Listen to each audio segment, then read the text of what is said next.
Friends, అందరికీ శ్రావణ మాస శుభాకాంక్షలు. మేమైతే శ్రావణ మాసంలో మా కులదైవానికి అయితే పొంగల్ పెట్టేస్తాము. ఈ రోజు అయితే పొంగల్ అయితే పెట్టేస్తున్నాము. దానికోసం అన్ని రెడీ చేసుకొని పొంగల్ అంతా రెడీ చేసేసాము. ఇంకా మా వదిన అయితే ఇక్కడ రెడీ అయిపోతుంది. రెడీ అయిన తర్వాత పొంగల్ తీసుకొని మేము మా చేను దగ్గర మొక్కుతాము మా కులదైవానికి.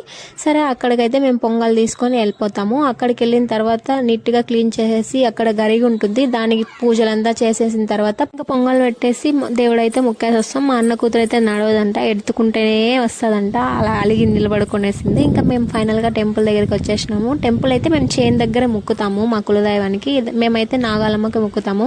ఇంకా మా నాన్న గరిగికంతా దారం చుట్టేసి అదంతా పూజ చేస్తాడు. మా నాన్న చేసిన తర్వాత ఇక్కడ మా అన్న వదిన అంతా అమ్మవారు విగ్రహానికి పూజ చేస్తున్నారు. ఇంకా కోడి రెడీగా ఉండదు ఎప్పుడు వస్తారా అని. ఇంకా ఫైనల్గా దేవుడిని అయితే పూజ చేసేసి ఇంకా రెడీ చేసేసాము. లుక్ అయితే ఎలా ఉందో చెప్పండి ఫ్రెండ్స్. మేమైతే ఇలా దేవుడిని మొక్కుతాము.